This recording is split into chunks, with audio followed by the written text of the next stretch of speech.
राष्ट्रवादी अजित पवार गटाच्या नेत्या रुपाली ठोंबरे पाटील सध्या आपल्यासोबत आहेत. आपण त्यांच्यासोबत चर्चा करूयात.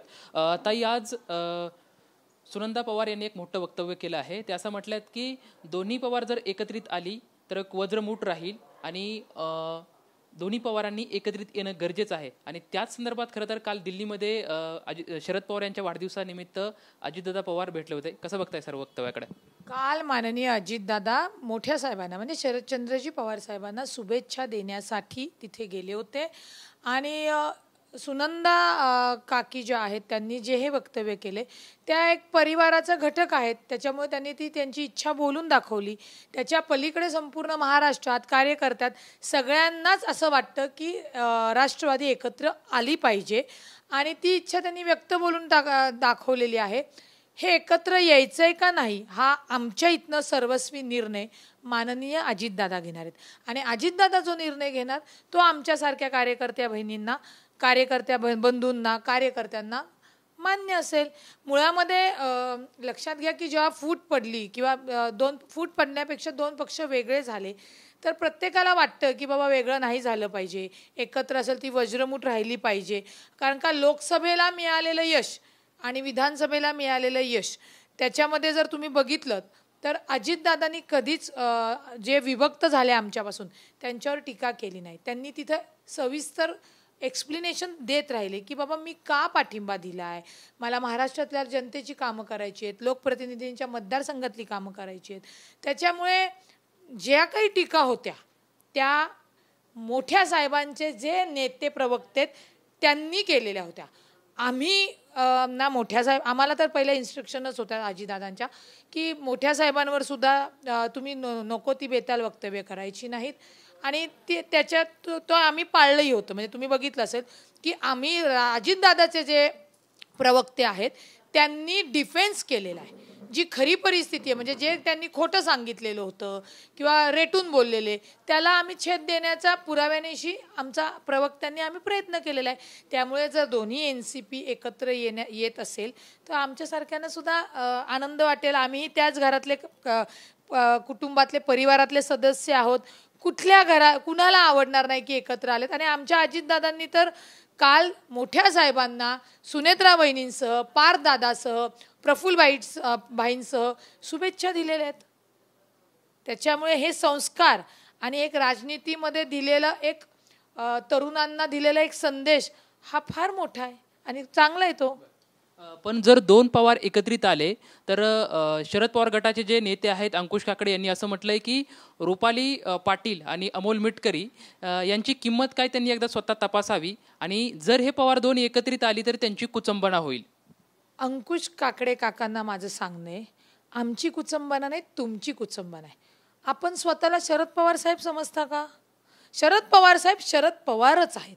त्याच्यामध्ये इतर वयस्कर झाल्या नेत्यांनी लगेच स्वतःची तुलना तर शरद पवार साहेबांसोबत करू नये हा माझा अंकुश काकांना लेख म्हणून सल्ला आहे.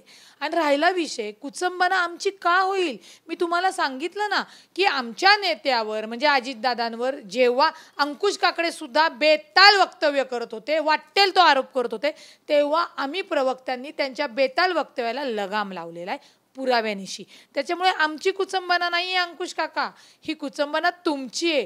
तुमची धडधड वाढलेली आहे की आता अजितदादा आणि शरद पवार साहेब एकत्र आल्यानंतर मी कोणतं तोंड घेऊन अजितदादांसोबत जाऊ असा बहुतेक त्यांना प्रश्न पडला असेल. अमोल मिटकरी भाऊ असेल किंवा मी असेल, आम्हाला कोणतीही कुचंबना नाही. आमचे नेते अजितदादांनी जर NCP एकत्र आणली तर आमच्या नेत्यांनी जो निर्णय घेतलाय त्या निर्णयाचं आम्ही स्वागतच करून त्याप्रमाणे आम्ही काम करू. आम्हाला अजिबात कुचंबना वाटणार नाही. मुळामध्ये हे जे दोन भाग पडले ना हे असे अंकुश काकड्यांसारखी जी लोक आहेत ना त्यांच्यामुळे पडलेली आहेत. कारण का त्यांचं बोलण्याचं वक्तव्य वेगळं.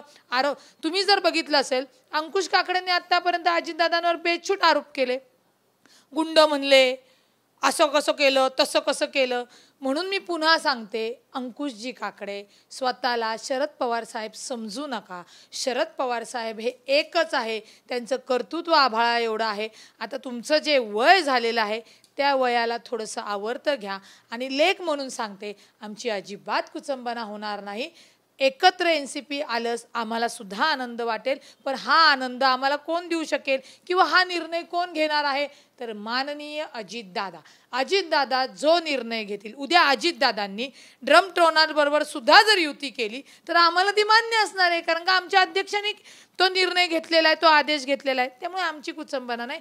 अंकुश काकडेंनी स्वतःला थोडंसं सावरून घ्यावं, कारण का उद्या जर एकत्र आले तर तुम्हालाच अजितदादांच्या समोर जाताना थोडीशी जी काय जनाची नाही पण मनाची जी काय लाज वाटेल की आपण बेछट आरोप केलते अजितदादांवर, रेटून खोटं बोललेलो, नाहक त्यांची बदनामी करत होतो, तर ते तोंड घेऊन कसं जावं याचं टेन्शन त्यांना आलेलं असेल. काँग्रेसच्या नेत्या प्रियंका गांधी यांनी म्हटलंय की ज्या महाराष्ट्रातल्या निवडणुका झाल्या आहेत त्या सत्ताधाऱ्यांनी पैसे देऊन जिंकलेल्या आहेत. तुम्ही एकदा बॅलेट पेपरवरती निवडणूक घेऊन बघा, दूध का दूध आणि पाणी का पाणी होईल. नाही, प्रियंका गांधीजींनी बॅलेट पेपरवर जी काही मागणी केली आहे तर एक त्यांना अधिकार आहे लोकशाहीच्या पारदर्शकतेमधनं, पण ज्यावेळी काँग्रेसच सत्तेवर होतं आणि बॅलेटवरनं आपण मशीनवर आलो. आत्तापर्यंत लक्षात घ्या, याआधी मी सुद्धा मशीनवर आरोप केलेले आहेत, माझ्या याचिका दाखल झालेल्या आहेत. सुप्रीम कोर्टाने, निवडणूक आयोगाने आम्हाला ते प्रूफ करा म्हणून सांगितलं, आम्ही प्रूफ नाही करू शकलो. तेव्हा लक्षात आलं की मशीन हॅक होत नाही. मशीनचं एक लक्षात घ्या की जे मशीनवरचे मतदान आहे आणि जे VVPAT आहे तुम्ही ते मोजू शकता. आपण बॅलेटवरनं मशीनवर का आलो हाही इतिहास त्यांनी बघावा. आता काय झालेलं आहे, लोकसभेला जेव्हा महाविकास आघाडीला चांगलं घवघवीत यश मिळालं तेव्हा मात्र मशीन वाईट नव्हती, परंतु विधानसभेला जेव्हा आम्हाला घवघवीत यश मिळालं तेव्हा त्यांना बोलायला काहीतरी पाहिजे. त्यांची जी हार आहे ती कुणावर, तर मग EVM वर टाकायची म्हणून टाकलेली आहे.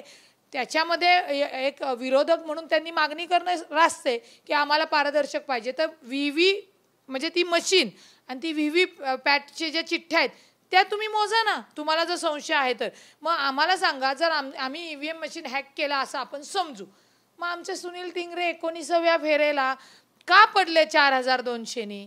मग त्या 19व्या फेरीच्या वेळीचं जे मशीन आहे ते महाविकास आघाडीने हॅक केलं का म्हणून पठारे जिंकले असं आम्ही म्हणू का? ते म्हणणं, आरोप करणं हे फार सोपं आहे, पण पुराव्यानिशी आरोप करणं आणि ते सिद्ध करणं महाविकास आघाडीला कधीही शक्य नाही. त्यामुळे बोलीचा या गोष्टी चालू आहेत, त्याला कोणताही कायदेशीर आधार नाही. आणि प्रियंका गांधी उलट राजकारणात सक्रिय झाला, मला त्याचा आनंद आहे. त्यांना त्याच्यासाठी खूप खूप शुभेच्छा. शिवसेना उद्धव ठाकरे गटाच्या नेत्या सुषमा अंधारे यांनी असं म्हटलं की जर दोन पवार दिल्लीमध्ये भेटत असतील आणि आजही सुनंदा पवार यांनी वक्तव्य केलंय की दोन्ही हे एकत्रित येणे पाहिजे, तर अशा गोष्टी असतील तर कुठेतरी ही मनाला अस्वस्थ करणारी बाब आहे. तो त्यांचा विषय आहे. शेवटी त्यांच्या महाविकास आघाडीमध्ये जो विषय त्यांना जो वाटला म्हणून ते बोलले असतील, परंतु राजकारणामध्ये मला असंच म्हणायचं की जे घराणं आहे, आता ठाकरे कुटुंब पण वेगवेगळं झालेले, राजकारणासाठी आपली नाती, आपले संस्कार विसरू नये. कुठेतरी अजितदादांनी त्यांचे संस्कार दाखवलेत. अजितदादांना विधानसभेचं यश एवढं मिळाल्यानंतर त्यांच्या डोक्यात ती हवा नाही गेली. त्यांनी त्यांचे जे काका आहेत, जे वडील समान आहेत, तिथे जाऊन त्यांना शुभेच्छा दिलेल्या आहेत. आता जर ते एकत्र येत असतील तर या गोष्टी आहेत, तर राजकारणाच्या समीकरणामध्ये हे काही होऊ शकतं. शिवसेना पण फुटून, भाजपबरोबर फुटून तुम्ही महाविकास आघाडी स्थापन केलीच होती. त्यामुळे कुटुंब आणि राजकारण हे एकत्र करू नये अशी माझी सगळ्यांना विनंती आहे. आणि कुणाची कुचंबना व्हायची, कुणाची काय, विधानसभेमध्ये महाराष्ट्राने जो महायुतीला कौल दिला आहे तेव्हापासून महाविकास आघाडीची कुचंबना झालेली आहे. निवडणुकीच्या निकालामध्येच महाविकास आघाडीची कुचंबना झाली आहे अशी प्रतिक्रिया या ठिकाणी रुपाली ठोंबरे पाटील यांच्याकडून आपल्याला पाहायला मिळत आहे. कॅमेरामॅन सुशांत राऊत सोबत लक्ष्मण जाधव, TV9 मराठी, पुणे.